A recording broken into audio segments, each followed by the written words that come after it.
They had a white couple that was arrested for enslaving black children in West Virginia. If any of you have been to West Virginia, that's that place where the hills have eyes. Let's go ahead and roll that. Able to go out there and see what was actually happening with our own eyes. The sheriff's office says deputies responded to the scene around 5:45 Monday evening. When they got to the scene, deputies found a boy and a girl, both in their teens, trapped inside a 20 by 14-foot shed.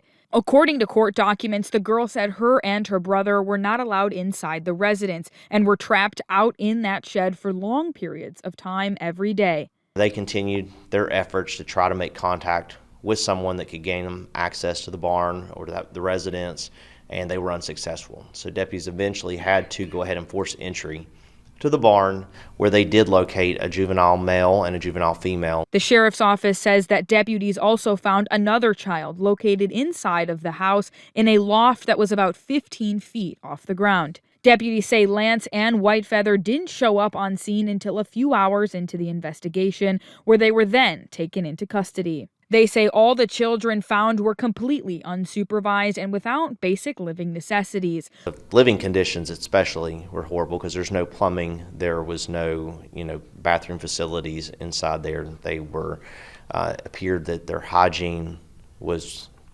just horrific. So it's all very concerning. The biggest thing was to try to get them out of that environment, and at least, the top priority was to get them in some decent care. Let me tell y'all something. None of this surprised me or shocks me, because a lot of them would love to see black people back in slavery because they're lazy. They are the most lazy people ever. It's been proven, because if they complain about black people, but you know what? If they had picked their own cotton, if they worked their own fields and did the things on their own, then we wouldn't even be having this discussion right now, right? Their laziness, and because they could not make it when they got here, because when they tried to come here on their own without black people, they were cannibalizing themselves within less than a year. They couldn't make nothing work right until black people were brought here. It's just that simple.